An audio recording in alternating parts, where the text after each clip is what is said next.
Hey guys, today we're doing a lens shootout. It's a little different from my normal content, so if you're here for metal detecting, you can skip this. Don't feel bad for me. But if you're here for the lens shootout, check out my metal detecting, maybe you'll like it. I'm gonna try to save you some money and time because I went through every lens to find out what I needed, and I'm going specifically for portraits here. I want head to toe, especially couples. This is the lens I've been looking for that 15 minutes of wedding, and also just couples portraits, to get that magical shot. So I will tell you what I'm using here. We got the Sigma Art 50 1.4, Canon 1.8, 85, 85 1.4, 135 2.0, and 70 to 200 2.8. I'll call these budget lenses because they're not like the new RF lineup over $1,000, or I guess like $3,000. You start with the cheapest, 85 1.8, which is like $300. I go off used prices because I bought all my lenses secondhand. Sigma Art is like $550, $600. The 135 2.0 is also about that same price. And 85 1.4 and the 70 to 200 are the big boys. They go for like $1,000, but this one is very versatile, so you can do just about anything with it. And this one I just picked up to replace this or this for portraits, or this one I guess too. And I'm hoping it has that magic touch that was worth the money. So that's kind of what I'm gonna show you, which one you could work with here to get good images and work at a good working distance. I found the 135, you get a little too far back and maybe just a little too much head distortion where it's not as flattering as maybe like an 85. And you can always check out my work, especially on Facebook, eManly Photography, also Instagram, and I have a site as well. And you can see some actual shots I took with these lenses. So based on depth of field and compression, I'm thinking the two top gunners here into this shootout are the 135 2.0 and the 85 1.4. Yeah, there's only one way to find out for sure, but based on my calculations, I think these should be the winners here. So like, these two should be the dreamiest is what you're saying? Yes. Precisely, I guess. Well, why didn't you just say that the first time?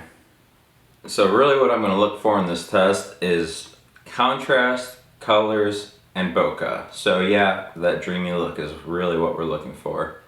So without further ado, let's get going. I'll start with the 50. That's our widest angle lens here. And to get a decent exposure, it looks like we're at 1250 on speed, 1.4 on aperture. We're going to shoot them all wide open, and ISO is base at 100. So we're just going to do a full body portrait. We got to get a little close. You can see how close we are to her. Grab the eye in focus and get the body. Then we'll come in and get one more for like a top half portrait. Those actually look pretty good. So yeah, you can't even see, it's too bright out. There we go.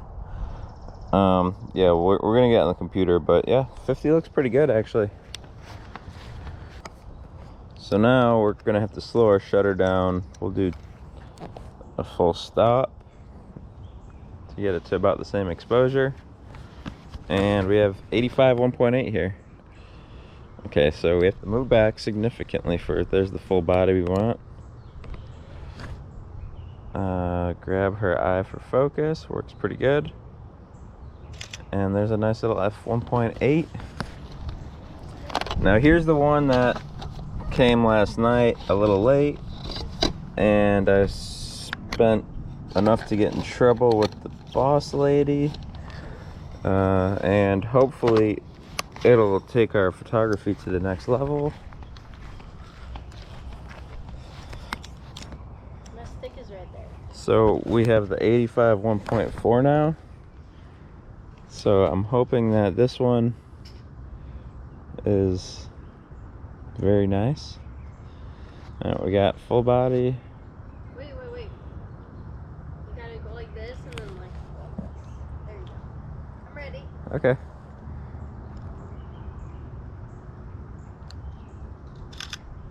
Okay, we got the full body. Now we're gonna get the little headshot.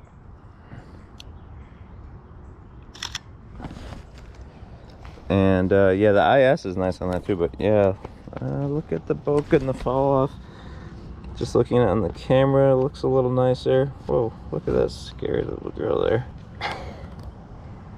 Yeah, just looking on camera, it looks nicer. Let's see if it's $700 nicer in a little bit.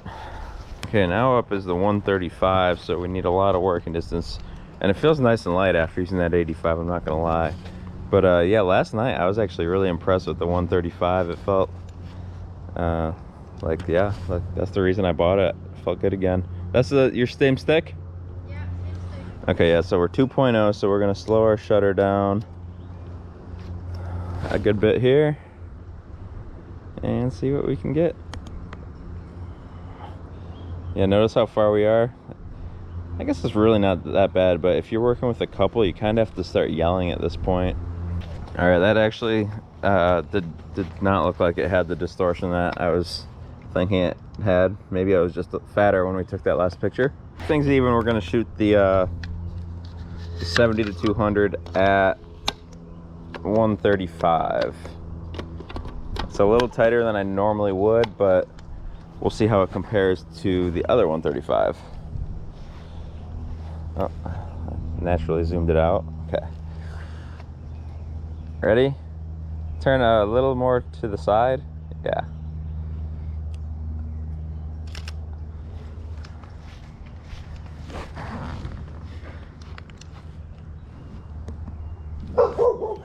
That's Rizzy. Okay. Yeah. Let's go get these uploaded and compare them. Good work, model. You can get back to work and start your day. Thank you. Done with the photo shoot now, and we're in Lightroom, and I'm gonna do just a quick flyby and show you the lenses compared to each other, how they stack up. In my opinion, nothing too technical. On the left here we have the Sigma Art 50 1.4. On the right is the Canon 85 1.8.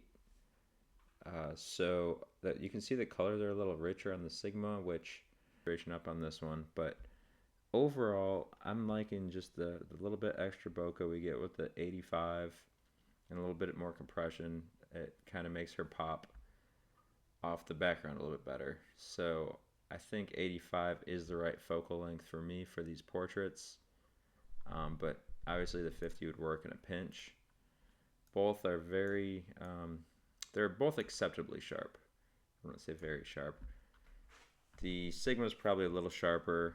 I know this one's maybe not in this particular image, but in general the Sigma is probably a little sharper.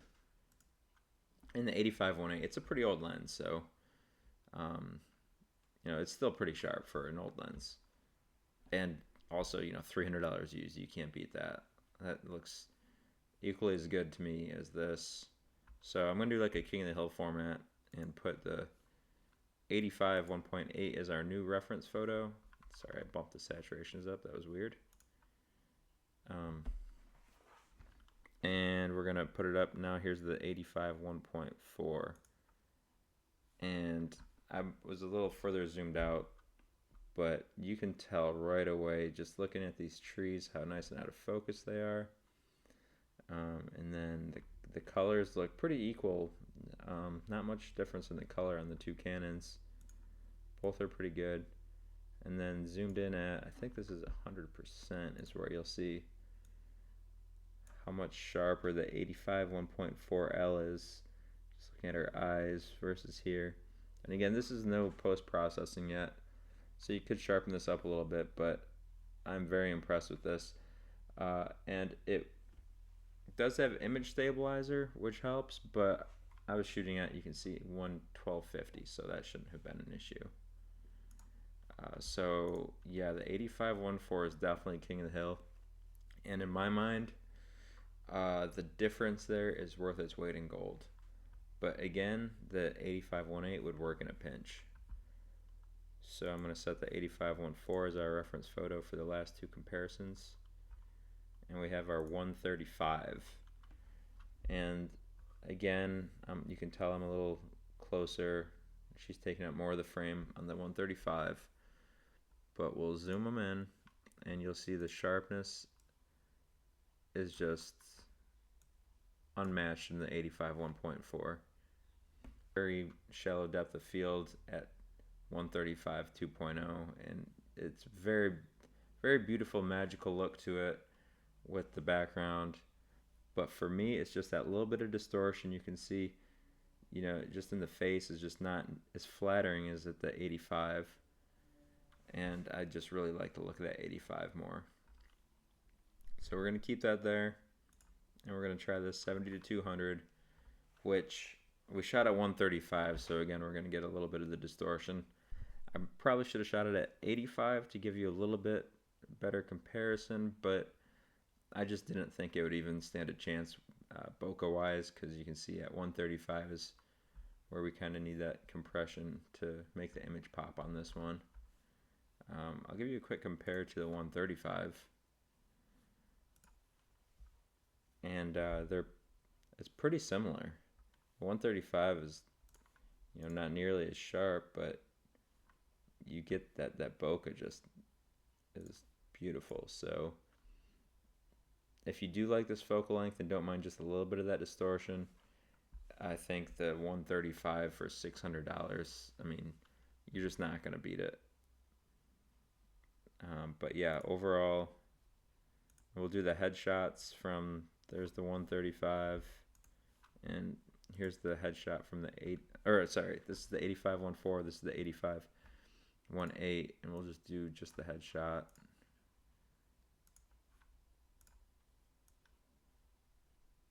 And you can see, I mean, just the sharpness is crazy in this 1.4. It's perfectly acceptable in the 1.8.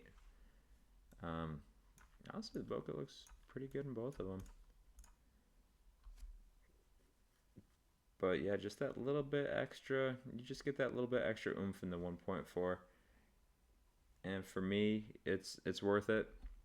But I think I'm going to keep my 1.8 as well, because it's a much better walk around lens if you're doing street photography or going to be carrying it all day. Yeah, overall, I think the 1.8 is very good as well. You may not consider the 85 1.4 a budget lens at around $1,000 used, but it will give your work that pop, in my opinion. But if you are on a tighter budget, the 85 1.8 is a very good lens. It does the job. But overall, I'm glad I upgraded to the 1.4. It is a small upgrade, but it is a worthwhile upgrade in my opinion. So thank you for watching, and good luck in your ventures, and hit that subscribe button if you like this video and want me to keep adding a little photography to my channel. And I will probably get back out there and metal detect here soon, and I might add a little golf to the mix too here soon. So yeah, stay tuned for that. All right, guys, till next time.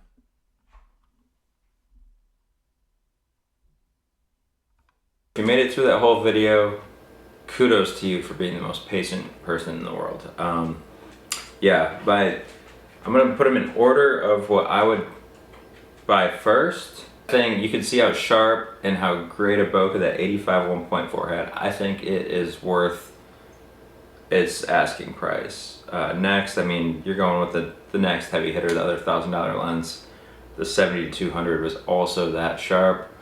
Great colors, contrast, and everything. And here's kind of what surprised me. If I were to go with one of the three lenses under $600, I think I'd take the 85 1.8. I know everyone swears by the 135, and I'm sorry for calling it distortion. It's probably not distortion, but the face just seems a little fuller, and it might just be because I couldn't get far enough back to get the whole scene. And if I got further back, maybe the faces wouldn't be quite as full. But for whatever reason, the 85 just seems like the most flattering length for portrait photos. And then the 50, it just isn't for me. I know a lot of people swear by their 50s, and 50 is very useful. You can get good bokeh on it still at 50. You can still get pretty wide shots. And for me, it just doesn't, for portraits, it just doesn't have that magic to it. I'm gonna switch to my 85 all day for that few minutes and during portraits. And yeah, so if I do just like an engagement shoot, I'll probably keep I have an RF 35 1.8 I'll probably start with, and then switch to my 85, and then maybe get like one or two kind of crazy with my 24 to 70 super wide shots. But I think this is the one where I think the money will be made on the 85. And I would start with the 85 1.8 if you're on a tight budget, and that'll work. I mean, that'll work for you. You saw it. It's getting almost as good a bokeh, similar colors to the 1.4, just not quite as tack sharp. And obviously you lose that little bit of light and a little bit of bokeh, but overall, I mean, for $300, that's kind of a no-brainer lens to have if you're going to try portraiture at all. And this is probably something everyone's already known from other reviews, but I just wanted to confirm it and compare it to a couple other options in my bag. So yeah, these are the lenses I own, and I just wanted to do a little comparison.